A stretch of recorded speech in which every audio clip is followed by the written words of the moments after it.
الحمد لله وكفى وسلام على عباده الذين اصطفى اما بعد یوم آزادی کا دن ہے جسے عام طور سے 15 اگست کے نام سے جانا جاتا ہے۔ اس دن پورے ہندوستان میں لوگ آزادی کی خوشیاں مناتے چلے آ رہے ہیں اور ہر سال مناتے ہیں، جیسا کہ ہندوستان کی عوام نے 1947 میں منائی تھی۔ یہاں ہمیں معلوم ہے خوشیاں ہم کیوں مناتے ہیں؟ یہ اس لیے مناتے ہیں کہ ہمارے وطن عزیز اور اس کی عوام کو اس دن غلامی کی زنجیروں سے نجات ملی اور انگریزی سلطان کو چھوڑ کر بھاگ کھڑے ہوئے ہیں۔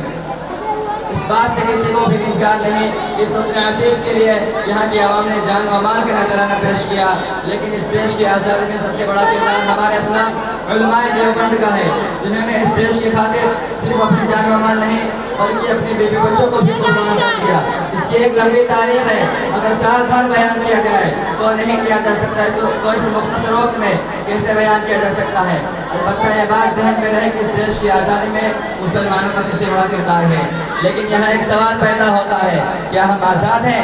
حقیقت تو یہ ہے ملک کو آزاد ہوئے ایک لمبا عرصہ گزر چکا ہے، لیکن ابھی تک ہمیں آزادی حاصل نہیں ہوئی، بلکہ روز بروز ہماری پریشانیاں بڑھتے جا رہی ہیں۔ اگر ہم آزاد ہوتے تو آج کے دن ہمیں لوگوں کے چہرے چمکتے ہوئے نظر آتے ہیں، لیکن ایسا نہیں ہے۔ جہاں بھی نظر اٹھا کر دیکھیے لوگ مایوسیوں کے شکار نظر آتے ہیں۔ اس سے پتہ چلتا ہے جو ہم آزادی منا رہے ہیں یہ صرف رسمی طور پر قومی جھنڈے میں کچھ پھول لپیٹ کر ہوا میں اڑا دیتے ہیں، قومی ترانہ گا لیتے ہیں، اسکول کے بچوں کے درمیان کچھ مٹھائیاں تقسیم کر دیتے ہیں۔ کیا اسی کا نام آزادی ہے؟ کیا ہمارے اسلاف نے اس وطن کے لیے اپنی جان و مال اسی لیے قربان کیا تھا کہ ہم آزادی بھی منائیں اور غلامی کا توق بھی ہمارے گلے میں لٹک رہا ہو؟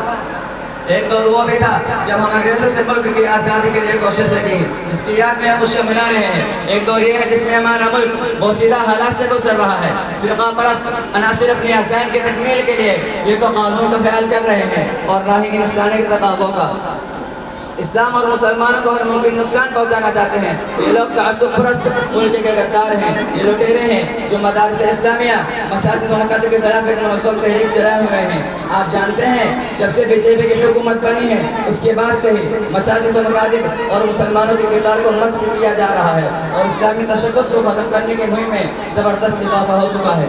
ان لٹیرے اور دہشت گردوں نے ملک کو دوزخ کا گڈھا بنا دیا ہے۔ کبھی ٹرین میں حادثہ پیش آ رہا ہے تو کبھی مسجد میں۔ یہ کون لوگ ہیں؟ یہ ملک کے غدار اور پڑھے لکھے بھیڑیے ہیں جو اس وطن عزیز کو ہندو راشٹر بنانا چاہتے ہیں۔ اس وطن عزیز کو آزاد کرانے میں مسلمانوں نے اپنا سب کچھ قربان کر دیا، اس کے بعد بھی مسلمانوں کو دہشت گرد کہتے ہیں۔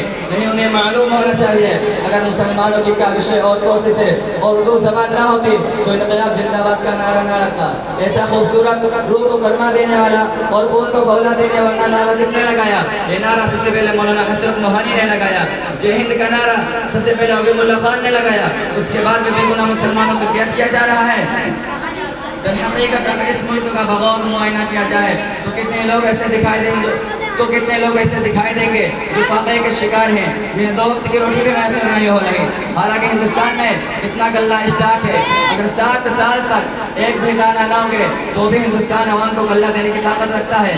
لیکن اس میں کچھ چند نیتاؤں کا ہاتھ ہے جو غلے کو گوداموں میں بھرے رہتے ہیں اور جب غلہ مہنگا ہو جاتا ہے تو اسے مارکیٹ میں فروخت کر کے اپنی جیبیں بھرتے ہیں۔ اس کی وجہ سے غریب غربت کی دلدل میں پھنسا جا رہا ہے اور اپنی روٹی کو اسی طرح سیک رہے ہیں۔ دیش کی حالت بد سے بدتر ہوتی چلی جا رہی ہے اور یہ لوگ سوئچ بھارت کی بات کر رہے ہیں کہ ہم اس ملک سے مسلمانوں کو بھاگا کر اسے سوئچ بھارت بنائیں گے۔ یہ تو ایک نامعقول سی بات ہے۔ ارے جس کے پاس بیت الخلا بھی نہ ہوا، صبح شام کھلے کھیتوں میں